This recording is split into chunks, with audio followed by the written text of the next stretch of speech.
قل لا أملك لنفسي نفعا ولا ضرا إلا ما شاء الله ولو كنت أعلم الغيب لاستكثرت من الخير وما مسني السوء إن أنا إلا نذير وبشير لقوم يؤمنون. Say, I hold not for myself the power of benefit or harm, except what Allah has willed. And if I knew the unseen, I would have acquired much wealth, and no harm would have touched me. I am not except a warner and a bringer of good tidings to a people who believe.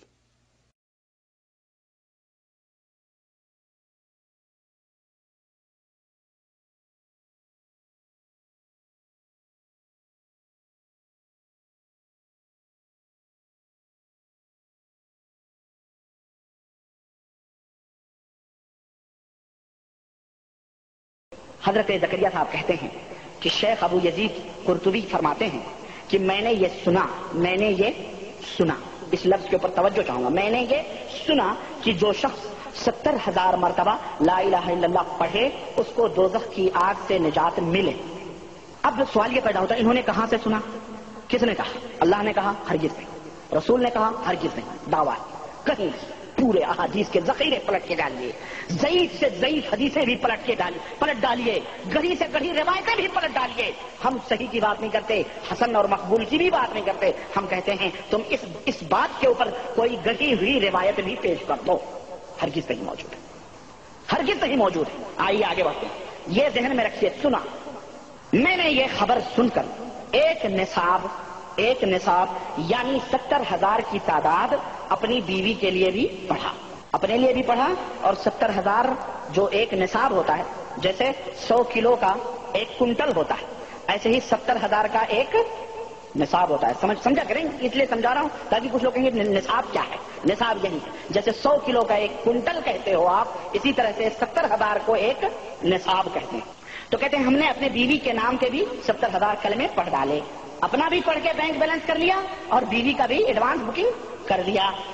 یہ ہم لوگوں کی زبان میں، نئے دور کی زبان میں اس کو بینک بیلنس ہی کہیں گے، اور کیا کہیں گے، ہے کہ نہیں؟ اچھا، اور کئی نصاب خود اپنے لیے پڑھ کر ذخیرے آخرت بنا لیا، اور بھی کئی نصاب لاتعداد نصاب 70,000 مرتبہ پڑھ کر کے بینک بیلنس کر لیا، اس سے آخرت میں نجات ہوگی.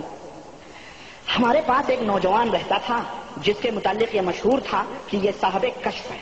صاحب کشف یعنی تبلیغیوں کا یہ عقیدہ ہے کہ کشف سے جنت و جہنم دوزخ سب کچھ دیکھی جا سکتی ہے. حضور کو دیکھنے کے لیے تو معراج میں جانا پڑی تھی، معراج کرنا پڑا تھا حضور صلی اللہ علیہ وسلم کو. لیکن تبلیغی جماعت کے یہ بزرگ ایسے ہیں جو زمین پہ بیٹھ کے جنت و دوزخ کے اوپر سب کچھ دیکھ رہے ہیں اور کیا ہو رہا ہے سب کچھ سمجھ رہے ہیں. دیکھ، کہتے ہیں کہ ہم نے یہ سنا تھا کہ وہ صاحب کشف ہے، جنت و دوزخ کا بھی اس کو کشف ہوتا ہے. مجھے اس کی صحت میں کچھ تردد تھا. ابو یزید قرطبی کہتے ہیں کہ اس دعوے میں مجھے کچھ شک تھا. ایک مرتبہ وہ نوجوان ہمارے ساتھ کھانے میں شریک تھا کہ دفعتاً اس نے ایک چیخ ماری. اس نوجوان نے ایک چیخ ماری اور سانس پھولنے لگا اور کہا میری ماں دوزخ میں جل رہی ہے، میری ماں دوزخ میں جل رہی ہے. یعنی تبلیغی جماعت کے لوگ باقاعدہ حضرت جی کے جو ماننے والے ہیں جنت جہنم سب کشف سے معلوم کرتے ہیں. کیا ماں جل رہی ہے کہ بیٹا جل رہا ہے کہ باپ جل رہا ہے، اللہ ہی بہتر جانے. کیسے زندگی گزارتے ہوں گے اس دنیا میں، اگر یہ کشف ہو رہا ہے تو کیسے جیتے ہوں گے، اللہ ہی بہتر جانے. بہرحال میری ماں دوزخ میں جل رہی ہے، اس کی حالت مجھے نظر آئی. قرطبی کہتے ہیں اس کی حالت مجھے نظر آئی. کہتے ہیں کہ میں اس کی گھبراہٹ دیکھ رہا تھا، مجھے خیال آیا کہ ایک نصاب اس کی ماں کو بخش دوں جس سے اس کی سچائی کا بھی مجھے تجربہ ہو جائے گا، یعنی ایک نصاب میں اس کے ماں کو دے دوں تو اس کی سچائی مجھے پتہ چل جائے گی. اور پھر یہ بھی بات ہے کہ یہ جو میں نے سنا تھا اس کے بارے میں بھی مجھے یقین ہو جائے گا بھائی غلط ہے کہ صحیح ہے.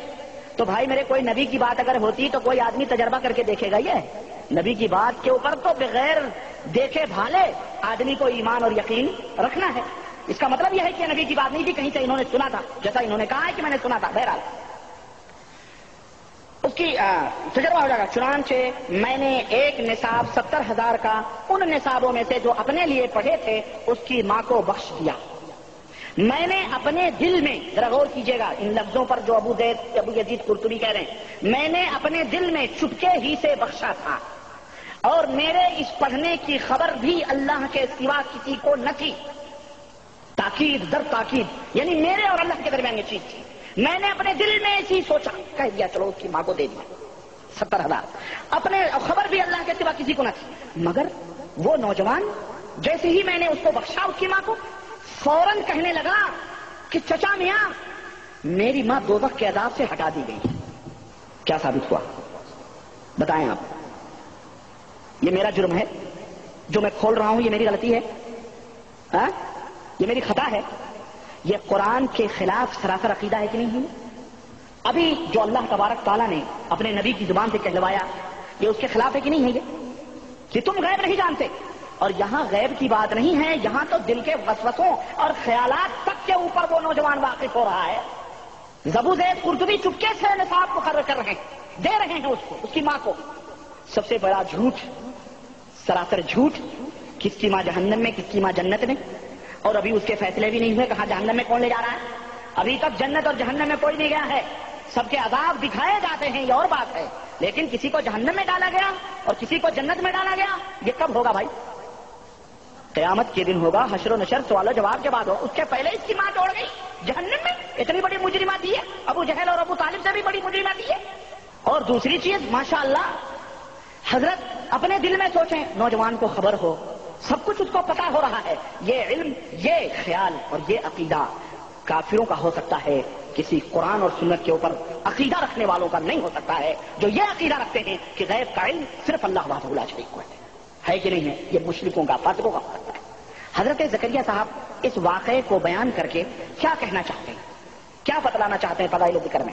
یہی کہ حقہ ہو کرو اور تمہیں جنت و دوزخ کے سارے کرشمے نظر آئیں گے، یہی تو کہنا چاہتے ہیں فضائل ذکر میں. اور حضرت یہ بھی کہہ رہے ہیں، اور پھر قرطبی نے کہا کہ مجھے اس قصے سے 2 فائدے ہوئے. ایک تو اس برکت کا جو 70,000 کی مقدار پر میں نے سنا تھا اس کا تجربہ ہوا، گویا یہ بات قرآن و حدیث کی ہے ہی. اس نے کہیں سے سنا تھا، گپ سنی ہوگی، اس نے تجربہ کیا. اور دوسرا فائدہ یہ ہوا کہ اس نوجوان کی سچائی کا یقین بھی ہو گیا کہ واقعی یہ سچا نوجوان ہے. اب یہ بزرگ کون ہیں ہمیں نہیں معلوم ہے، ان کا عقیدہ، ان کا خیال کیا ہے، اللہ ہی بہتر جانے.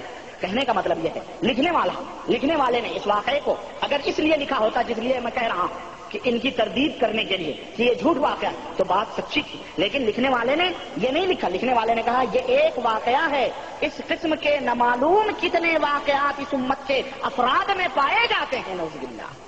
یعنی یہی ایک نہیں، ایسے نہ جانے کتنے لوگ ہیں جو اس امت میں پائے جاتے ہیں. اور سنیں، یہ آپ سمجھ گئے نا اس بات کو، واقعہ علم غیب اللہ کے سوا کسی کو نہیں معلوم ہے.